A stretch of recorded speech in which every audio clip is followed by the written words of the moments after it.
As a divorced parent, when your child starts sounding exactly like your ex and they're parroting the words and phrases that your ex uses, that is a very dangerous telltale sign that you are being alienated from your child. Hey, this is Ryan Thomas, founder of Get Them Back. And as a child who was alienated and lost decades of a relationship with my dad and finally realized the truth and had a relationship and reconnected with him, I can tell you from firsthand experience, and now after working with parents in over 25 countries for years and years and years, helping to create reunifications and breakthroughs, I can tell you that this is one of the number one signs of parental alienation. That is where after a divorce or a custody battle, when a child is forced to reject one parent, that only one parent is good and the other parent is bad, and that the child can only have one, that is, at the simplest definition, parental alienation. Someone is actively trying to destroy that relationship. And when we talk about this idea of your child sounding like your ex, this is where we talk about going above and beyond in a traditional divorce, where of course there is sadness, of course there is emotion, anger, frustration, resentment. That happens. That's a natural reaction, right? Why are you leaving us? Why did you do this? Why can't we be a family? How come we have to live apart? How come this? How come that? Those are natural reactions to whatever age appropriateness a phrase like that would be said.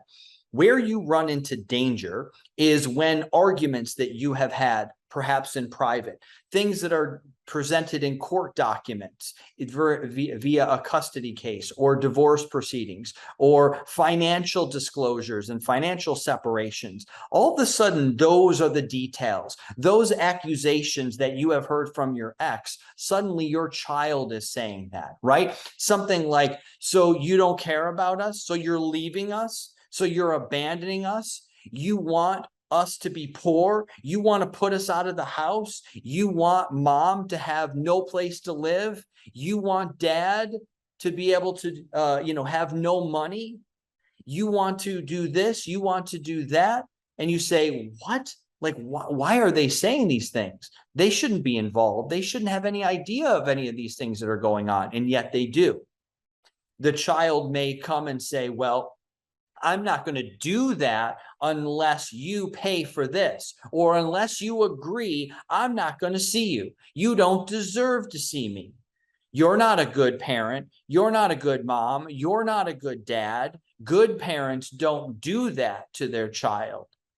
These are all signs that someone, the other parent, most likely, is in their ear, giving them commentary, sharing with them adult proceedings to poison the relationship. They are taking out their own anger, their own frustration, their own emotion, and they are putting it on your child to weaponize your child against you. And so they come out with these sometimes outlandish accusations or outlandish phrases that are just sounding exactly like what it is that you have heard over and over from your ex. A lot of times, things that led to the divorce, led to the destruction of the marriage and how that person is. And now you've got a 7-year-old, a 10-year-old, a 15-year-old who's now empowered to say those very things. I'll give you a real life example. When I was a child, there was many times that I was told or encouraged that if I was upset with my dad, who was the parent who was alienated, let's write a message. Let's write a letter to your dad. Sometimes I would even have a therapist that I would go to that I actually felt like would be a good person in my life, because what could they do? They could help me construct a letter to tell my dad to buzz off, to get out of my life, or that I didn't want to do something. And what the backstory of that was that I was encouraged to have all of my fears, all of my anxiety. Someone's going to break in if you go over there. You're not loved over there. We love you best, so you shouldn't go over there. And so, of course, that paired with my natural anxiety, that was create a story that I should cut off communications, cut off visitation, cut off overnight visits, whatever it was. And when I would have a message and a letter that I would have constructed, and I would deliver that to my dad as 7, 8, 9 years old, I would repeat a phrase that my mom used, that my mom encouraged me to use, which was, Daddy, if you have any other questions about what I've said, I suggest you reread my letter. Of course, that's very common for a 7 or 8-year-old to say, right? Absolutely not. But this is very, very dangerous territory when you hear those words coming out of your children's mouth, because what it shows is that deeper beneath the surface, beneath the words, beneath the, what are they talking about? This doesn't seem right. Why is my kid sounding like my adult ex? Is that there is a story and a narrative that is being created about you. There are certain things that they are being encouraged, that they can treat you a certain way, that they can tell you off, that they are empowered or encouraged to tell you, you don't deserve it, you don't belong, you don't love me, you don't care about us. And they use these reasons and these excuses that they're given to believe this story over and over and over again about you, so that if you ever try to show up, how dare you after everything you've done? If you try to get involved, how dare you try to infringe on my life when you forced me to visit you when I didn't want to, when you tried to take our home away? How dare you try to come to my sporting event or be involved in school or try to be involved with my medical issues when you did this to my other parent, when you took our money away, when you did these things? All of this creates anchors that the child or their children will hold on to. And they are constantly reminded of that and reinforced about that, and over and over and over.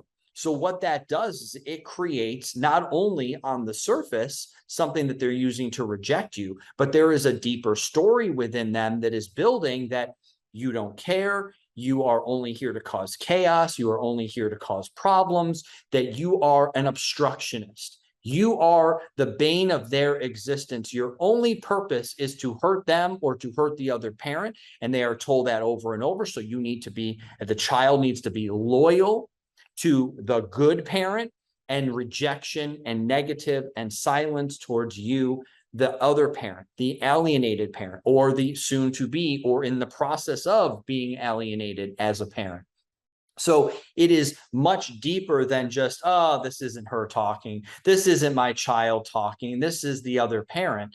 It's not just as, oh, I see that and that's crazy. It's, no, I see that, and we have moved into a different phase of this divorce or this conflict or this custody. This is, again, where your child has been weaponized against you. So recognize this is serious. Recognize that immediate attention has to be paid to this. Do as much work and research as you can. Reach out for help, whether it be from me or whether it be from someone else.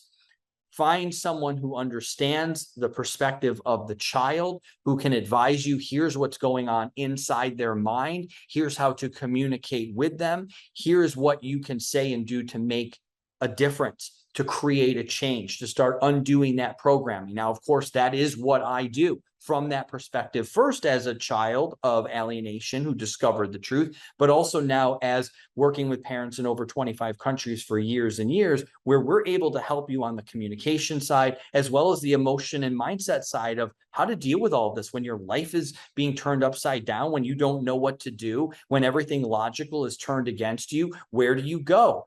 What do you do? What do you say? How do you not make mistakes? That's what we love to do. That's what we are here to do and to help you. But most importantly, and why I do these videos, is to be able to raise awareness for parents, because so many parents will say, if I only knew about you sooner, I didn't know it was happening. I didn't know it was this serious. I just thought, isn't that what happens? Kids get angry, kids upset, adults fight. Yeah, they do. But these specific signs that I always want to start sharing and make sure that we're sharing, gives you that early alert, that early warning system. That's what I want to help you do so that you can become aware of it, because when you know you've got a problem, you can seek out a solution. Then you can find what are the avenues, what are the things that you can do to course correct, to help save the relationship. And the sooner that you can get at that and save the relationship, the better. Doesn't mean that if it, has gone on a long time and it's gotten out of hand and you didn't realize it was happening and all of a sudden you are rejected, you are an alienated parent. There is always opportunity. There's always hope. There is always possibilities.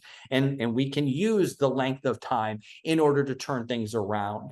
But like anything in life, the sooner you can become aware of it and start paying attention to it and doing things to help improve your situation, the better it is, right? That's just common sense. So I hope this video helps give you that awareness, gives you some of those signs to look for and why it's so serious.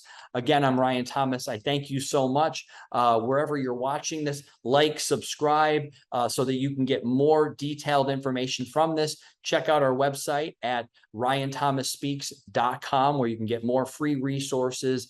You can apply to work with us and get that help. You can share your story. Again, everything is at ryanthomasspeaks.com.